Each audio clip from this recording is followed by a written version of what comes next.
Hi guys, welcome back again.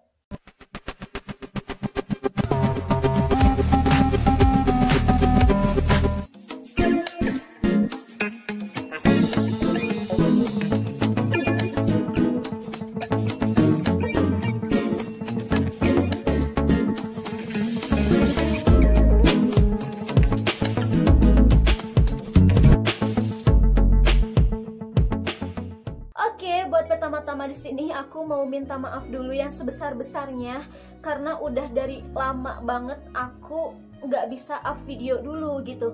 Jadi hari ini baru pertama kalinya lagi aku bisa untuk bikin video lagi gitu kan. So hari ini tuh aku bener-bener se-excited ini banget. Ya ini baru pertama kalinya lagi gitu kan dari sekian lamanya waktu gitu. Dan alasannya tuh kenapa sih bisa sampai selama itu untuk gak up video itu karena emang ada 1, 2, 3 hal problem yang dimana aku untuk gak bikin video dulu, walaupun gak harus untuk gak bikin video lagi, cuman karena emang keadaan yang mengharuskan aku untuk lebih fokus ke masalah-masalah itu. Dan tepatnya hari ini aku bisa bertemu kalian lagi. Di sini aku akan membagikan satu pengalaman aku yang dimana menurut aku ini tuh bisa aku kasih tahu ke kalian, dimana menurut aku ini bisa bener-bener buat menambah wawasan kalian juga gitu kan, sekedar berbagi pengalaman, sharing gitu. Dan ini juga emang salah satu akar dari permasalahan yang emang dulu aku sampai nggak up video selama itu gitu. Ini awal mulanya. Aku ingin sekedar mengingatkan aja agar kalian kalau misalnya mendapati posisi yang sama seperti aku, kalian nggak melakukan kesalahan yang sama seperti apa yang udah aku lakuin gitu kan. Nah, oke, tanpa basa-basi lagi di sini aku akan mulai menceritakan satu masalah. Jadi mungkin seperti yang udah ada di judul, kalian juga udah bisa baca gitu kan tadi pas waktu klik ini. Nah, akar permasalahannya itu di sana. Cuman untuk titik awalnya itu dimulai sebenarnya pada tahun 2019. Tapi waktu itu aku nggak langsung speak up gitu aja karena menurut aku belum ada yang aku bisa bagi buat kalian. Tapi karena sekarang aku udah ngalamin semua hal, jadi menurut aku nggak ada salahnya untuk aku untuk berbagi ini ke kalian. Pada waktu 2019-an itu, aku sama keluarga aku, tepatnya mama aku, lagi menjalani aktivitas seperti hari-hari biasanya. Tanpa kita sadari kalau kita akan mengalami kejadian yang benar-benar semua orang juga nggak akan pernah mau ngalaminnya. Nah, jadi pada waktu itu aku lagi jalanin aktivitas aku seperti biasanya. Terus tiba-tiba beliau, mama aku, datang sama aku, nanyain kok ada yang aneh di payudaranya sebelah kiri. Pas waktu aku lihat, aku pegang-pegang juga, aku rasain gitu kan, ternyata emang ada yang aneh. Di payudara yang sebelah kiri mama aku itu ada seperti benjolan kecil seukuran kelereng kecil yang dimana itu bisa digerakkan, bukan digerakkan diputer-puter juga, tapi emang bisa digerakkan kayak klek klek klek klek gitu. Kalau misalnya emang ada suaranya kedenger kayak truk truk truk gitu kan. Nah, pada waktu itu aku nggak berpikir apa-apa dulu ya, masih berpikir positif aja. Mungkin emang itu hal biasa yang emang mau memasuki masa-masa menstruasi. Buat wanita pasti paham lah ya, kalau misalnya wanita mau mendekati ataupun sudah menjalani masa menstruasi, itu pasti ada perubahan dari tekstur payudaranya, pasti akan kerasa kayak lebih keras ataupun kayak gimana.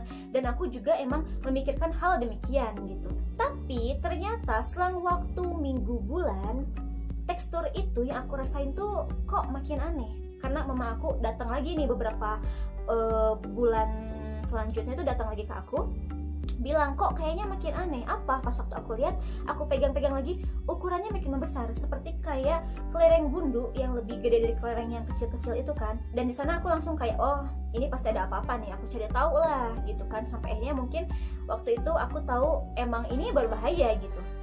Ya udah, di sana aku memutuskan untuk ngajak mama aku berobat, tapi bukan ke medis dulu ya, lebih kayak ke pengobatan alternatif dulu, pengobatan tradisional dulu. Dan di sana selang beberapa lama gitu, ternyata manjur juga, hilang dulu si benjol itu, hilang normal lagi ya, payudara sebelah kiri itu normal, nggak ada halangan apa-apa lagi.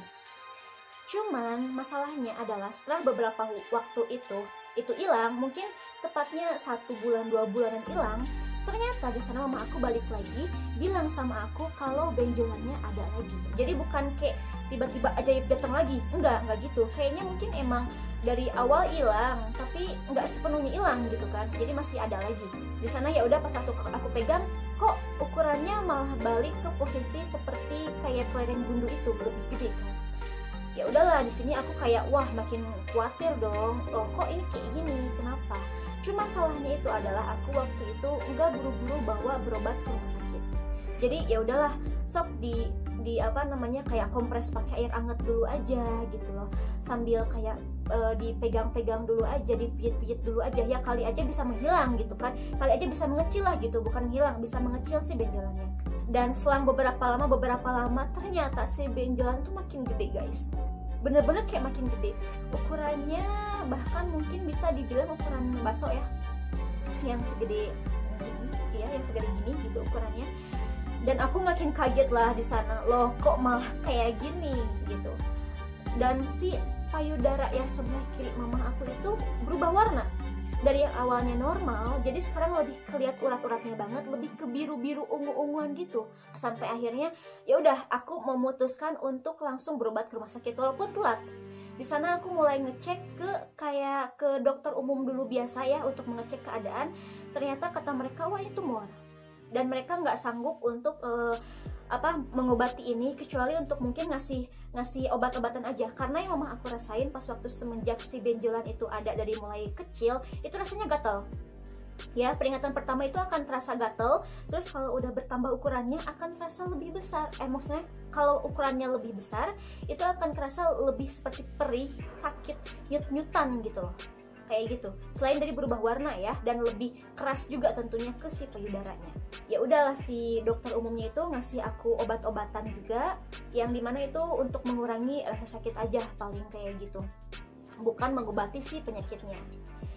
Dan dianjurkan juga untuk berobat aja ke rumah sakit yang lebih besar ya, apalagi kalau bukan operasi. Ya udah, sampai di sana kita konsumsi obat itu dulu beberapa waktu sampai akhirnya aku ngurus-ngurus surat-surat juga untuk langsung ke rumah sakit. Nah mungkin di sini ceritanya akan lebih panjang, jadi maaf kalau durasinya juga emang lebih panjang ya. So setelah disaranin itulah aku udah mulai ngajak mama aku untuk berobat ke rumah sakit yang jauh lebih besar gitu. Di sana udah aku siapin semuanya juga gitu kan. Dan ternyata setelah dicek iya emang benar. Terus dokternya bilang kok baru kali ini gitu loh, kenapa nggak pas dari awal. Emang itu kesalahan banget yang emang aku sadarin dan sesalin banget. Sampai akhirnya ya udahlah, ini mau nggak mau emang kita harus lakukan operasi karena emang ukurannya udah besar. Udah, kalau kalian maaf ya buat para cewek, kalau misalnya pakai bra itu akan susah gitu, akan lebih ukuran yang sebelah kiri itu lebih sempit, lebih sakit ketarik gitu kan kebanding yang sebelah kanan, dan emang lebih berat ke bawah kemana-mana gitu, dan kesiksa juga kan, mau tidur susah, mau apa-apa susah gitu. Ya udah, di sana kita disiapin jadwal lah, tepatnya disiapin jadwal buat operasi, tepatnya itu di 2 minggu yang akan datang gitu, karena emang harus ada beberapa tahapan juga yang emang disiapin gitu kan. Nah di sana kita bolak-balik ke rumah sakit tuh, sama seminggu itu bolak-balik ke rumah sakit. Kita menjalani serangkaian dari berbagai tes gitu juga ya, dari kayak tes darah, tes segala macam gitu kan, tes jantung juga gitu. Terus juga kita di scan kayak gini juga gitu, karena biar tahu si posisi dalam tubuh kita tuh kayak gimana, apakah emang ini baik untuk dijalani operasi atau enggak gitu. Kalau misalnya ada masalah kan pasti akan nggak dianjurkan gitu, ataupun ditunda dulu atau kayak gimana. Ya udahlah, di sana kita beres tuh ngejalanin serangkaian pemeriksaan awal dulu, dan ditetapkanlah pada waktu hari itu, kalau nggak salah hari Selasa ditetapkannya ya, kita harus datang pagi-pagi ke rumah sakitnya. Nah tepatlah di hari Selasa itu udah mulai jadwalnya untuk operasi. Tapi di sini aku masih belum sadar kalau sebenarnya itu masih operasi kecil, bukan operasi besar ya. Jadi di hari Selasa itu tuh kalau nggak salah selama 4 jam mungkin aku nungguin gitu kan di luar ruang operasi itu untuk ngangkat sampel sebenarnya, karena kan ukurannya udah gede ya, udah mencakup segini ukurannya itu. Dan di sana tuh si dokternya melakukan operasi kecil dulu untuk mengangkat sampel. Jadi seperti segede kelereng itu gitu kan. Dibawa lah sama aku tuh si sampel itu, disuruh juga untuk dicek ke laboratorium hasilnya kayak gimana. Kalau udah dapat hasil dari laboratorium, barulah nanti akan disesuaikan lagi metode selanjutnya itu, tahapan selanjutnya itu harus kayak gimana gitu. Nah, jadi kan seperti yang udah aku bilang tadi, itu kan si benjolannya pernah hilang dulu alias pernah sembuh dulu di tahun yang sama, tahun 2019-an. Cuman setelah sembuh itu ternyata kan tumbuh lagi. Pertumbuhannya itu nggak cepet gitu. Jadi pertumbuhannya itu lambat laun, tapi emang tumbuh gitu kan. Sampai akhirnya aku sadarin lagi gitu loh. Dan si perubahan payudara itu mulai terjadi di bulan, kalau nggak salah bulan September atau Oktoberan. Itu udah mulai jadi tuh si perubahan-perubahan yang emang bener-bener bikin wah ini harus bener-bener tanganin nih gitu. Jadi operasinya kan dilakukan di akhir tahun, tepatnya di bulan Desember, tanggal 24 atau tanggal berapa gitu lah. Pokoknya aku ingat hari Selasa aja gitu. Nah, di sana kan tadi aku udah ngelakukan membawa sampel ke laboratorium kan untuk dites. Ternyata setelah 1 minggu hasilnya itu keluar, dan emanglah itu tumor, cuman tumornya tumor jinak gitu. Jadi masih bisa untuk ditangani, untuk dilakukan operasi yang emang bener-bener operasi besar. Tapi ini tumornya nggak terlalu gimana-gimana lah gitu istilahnya. Dan aku bawa lagi lah sih hasil dari lab itu, aku bawa ke rumah sakit lagi, dan ternyata udah dicek sama dokter, ya udah kita akan lakukan operasi lagi, tapi setelah lukanya agak sembuh gitu. Setelah operasi kecil itu kalau nggak salah ya 1 bulanan, dan kita harus rutin kontrol selama 1 bulan itu. Rutin kontrol, dikasih obat juga gitu kan, segala macamnya. Sampai akhirnya tiba lagi lah waktunya untuk melakukan operasi yang sesungguhnya, operasi besar. Jadi ini kita ngelakuin 2 kali operasi. Operasi kecil untuk cari tahu dulu itu jenis tumornya itu apa, benjolannya itu apa, berbahaya atau enggak gitu kan, untuk dites dulu sampel ke laboratoriumnya. Terus yang keduanya dilakukan operasi besar, yaitu diangkat si benjolan tersebut. Nah, disinilah kesalahan fatalnya lagi ya. Emang si dokternya ini udah nyaranin ke kita kalau si benjolan ini tuh harus diangkat dengan akar-akarnya. Maksud dengan akar-akarnya itu adalah semuanya dikikis sama si payudaranya dihilangin gitu. Cuman di sini mamah aku minta untuk kayak jangan semua deh dok gitu, cuman benjolannya aja diangkat, bisa apa enggak gitu kan. Karena emang pikirnya ya ini tumornya tumor jinak lah ya, jadi ya nggak jadi masalah lah kalau misalnya emang harus diangkat juga gitu. Jadi nggak apa-apa, ya udahlah, walaupun dokternya udah nyaranin udah angkat semua. Cuman karena dokternya paham, baik juga, ramah juga. Karena pada waktu itu aku ngiranya kan emang harus dipilih ya dokternya itu dokter yang mana gitu. Dan aku milih dokter ini, aku kira dia dokter perempuan karena namanya mirip kayak perempuan, maaf ya dok. Tapi ternyata dokternya laki-laki. Cuman nggak apa-apa, dokternya baik kok gitu. Sekedar curhat doang nih waktu itu kesalahannya. Milih dokter yang dikira perempuan padahal laki-laki. Oke, lanjut lagi. Nah, karena udah bilang mama aku kayak gitu, minta untuk diangkat benjolannya doang, ya udahlah, akhirnya si dokter, ya udah boleh kalau misalnya ibu mau benjolannya doang yang diangkat nggak apa-apa gitu. Nanti kita akan usahakan yang terbaik gitu kan. Kalau emang ini bisa diangkat benjolannya doang, kita akan angkat. Tapi kalau enggak, mohon maaf ya ibu, katanya gitu. Ramah banget dan suka menghumor gitu. Sampai akhirnya dilakukanlah operasi yang kedua, operasi besar. Nah, tibalah di hari untuk operasi besarnya itu. Kalau nggak salah dilakukan sekitar 6-8 jam gitu ya. Tapi waktu itu aku nunggu kan bareng sepupu aku juga, masih bisa ditemenin. Karena kalau nggak salah akhir tahun 2019 itu masih belum ada virus ya, kalau nggak salah. Jadi emang masih enak gitu peraturannya juga, masih bisa ditemenin juga, masih kayak kita masih bisa bawa orang buat nemenin pasien gitu. Ya udahlah, sampai akhirnya selesai dioperasi. Dan wah, waktu itu aku kayak agak shock juga ngelihat mama aku selemes itu gitu kan. Sampai akhirnya dibawalah ke ruangan gitu, ke ruang inapnya. Dan pada waktu itu juga aku ngabarin saudara-saudara aku juga, nemenin juga pada waktu itu untuk nganter ke ruangan inap. Dan di sana aku dipanggil sama dokternya juga untuk ngambil hasil dari operasi itu gitu. Dan pas waktu aku ambil, wow, ukurannya gede, seperti ukuran bakso. Segini kan ya, segini. Tapi ukurannya tuh kayak nggak bulat sempurna, kayak seakan oval, tapi dibilang oval juga nggak oval. Aneh lah ukurannya, tapi bulat tapi oval gitu loh. Ada benjolan-benjolan gitu juga. Dan aku tahu tuh si sampel yang kemarin itu aku bawa ternyata itu potongan dari si bulat-bulat yang kecil. Jadi kan segede gini, terus di pinggir-pinggirnya itu ada bulat-bulat kecil seakan kelereng-kelereng yang nempel gitu.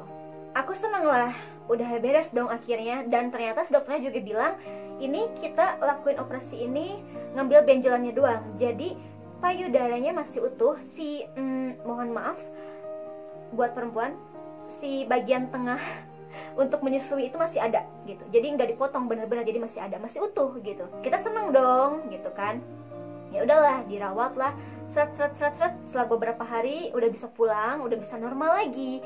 Wah, udah bisa seneng dong, aku juga sembuh dong. Tapi dokternya suruh si yang hasil operasi besar ini tuh dibawa lagi ke laboratorium buat tes ulang lagi kayak gimana. Alhasil aku juga ngasih ke laboratorium lagi, nunggu 1 minggu lagi sampai ditelepon sama pihak labnya untuk ngambil hasilnya.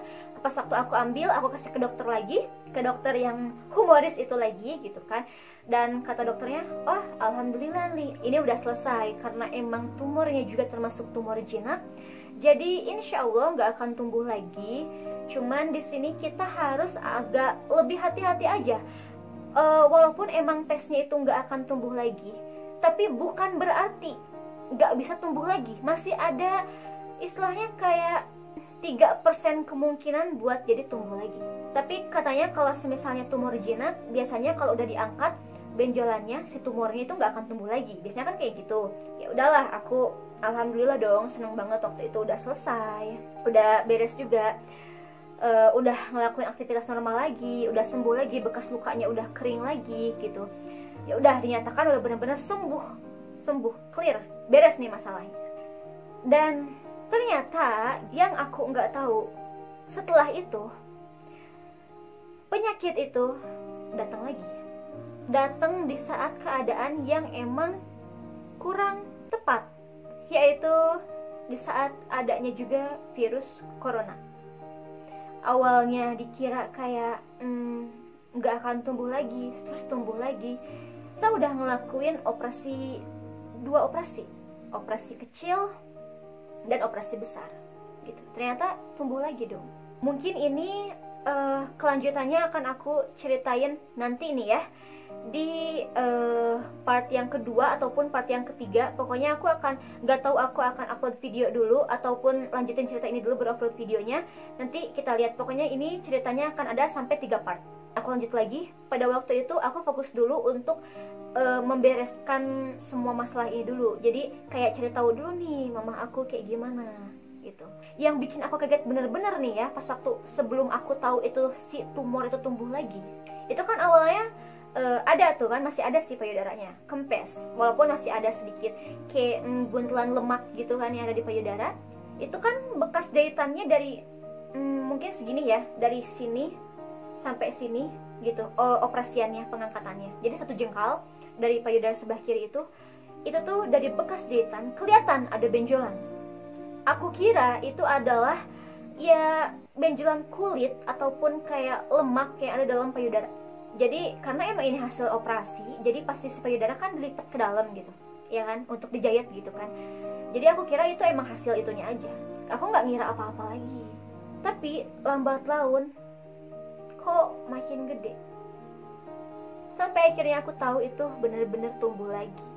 Dan bodohnya aku, saat aku tahu itu tumbuh lagi, aku kira ya nggak akan terlalu gimana-gimana.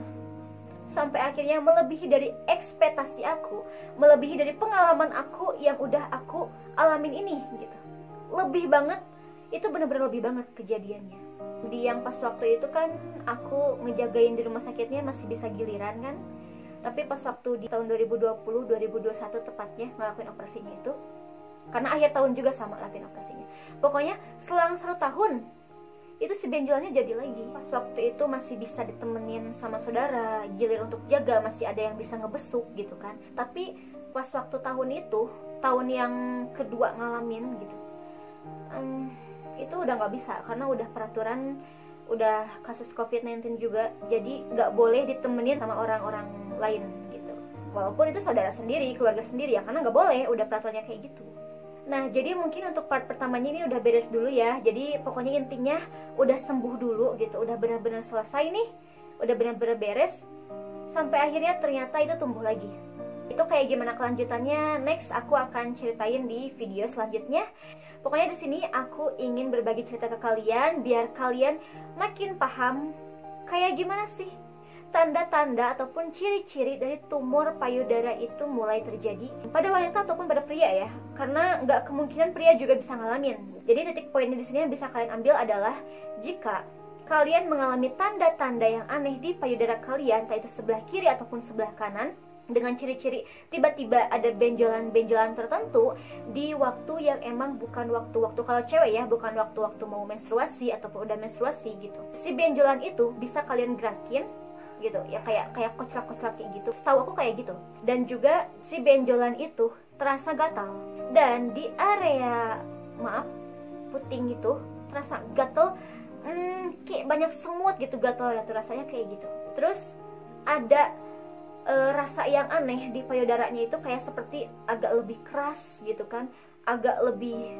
ketekan dikit, sakit, nyut-nyutan.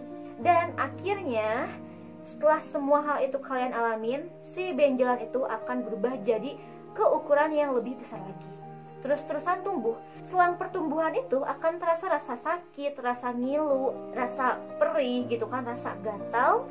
Dan juga tentunya kalau udah lewat ambang batas dari ukuran yang emang mungkin masih dikategorikan normal buat tumor ya, itu akan terjadi perubahan warna di sekitar area payudara kalian, seperti kayak akan berwarna lebih kebiru-biruan ataupun kehijau-hijauan, ada keungu-unguannya juga. Terus terkesannya tuh payudara tuh saat dipegang lebih keras dan lebih padat banget gitu, kayak keras banget sih ini megangnya. Terus juga di area yang ada benjolan itu terasa lebih hangat, lebih panas lah gitu kalau dipegang kebanding di area yang payudara sebelahnya lagi. Nah kayak gitu. Jadi kalian harus lebih mengenal ciri-ciri tahapan awalnya dulu ya, sebelum kalian mengalami hal seperti yang mama aku alamin gitu kan. Kenyataan pahitnya harus aku terima karena keteledoran dari awal, nggak memahami itu semua. Jadi kalau ada pertanda-pertanda hal-hal yang emang aneh di tubuh kalian, patut langsung kalian sadari itu. Entah itu di payudara, entah itu di tangan ataupun di area yang lain, karena bukan cuma tumor doang, bisa aja kan seperti yang udah aku bilang, kista gitu kan ya, dan berbagai macam benjolan lainnya yang ada di sekujur tubuh. Jadi kalian harus benar-benar pantau tubuh kalian, rasakan apakah ada perubahan yang aneh di tubuh kalian. Itu hanya kalian sendirilah yang bisa ngerasainnya. Kalian bisa cek di saat kalian mau tidur ataupun di saat kalian mau mandi gitu. Harus rutin periksa tubuh kalian sebelum terlambat. Tapi jika memang kalian sudah mengalami hal tersebut, ya udahlah, patut kalian langsung periksakan ke dokter untuk langsung ditangani lebih serius daripada harus ngalamin kejadian seperti yang mama aku alamin gitu. Amit-amit ya, nggak mau. Pesan aku buat kalian untuk kali ini adalah tetap jaga kesehatan kalian, mau itu dari penyakit yang ringan ataupun penyakit-penyakit yang berat ya. Dan juga walaupun kita mungkin udah bisa dikategorikan bebas dari virus COVID-19, tetap kesehatan tuh harus dijaga, karena kesehatan adalah nomor pertama banget, poin utama banget dari kehidupan ini yang emang patut kita syukurin, karena kita udah dikasih tubuh yang bener-bener sehat. Jadi patut buat dijaga kan gitu. Tetap jaga kesehatannya ya. Mungkin segini dulu aja pengalaman yang aku ceritain kali ini ke kalian. Dan untuk kali ini aku mau mengucapkan thanks for watching buat kalian yang udah tonton dari awal sampai akhir, serta mohon maaf apabila ada kekurangan kata-kata ataupun sejenisnya. Dan see you next time, bye bye.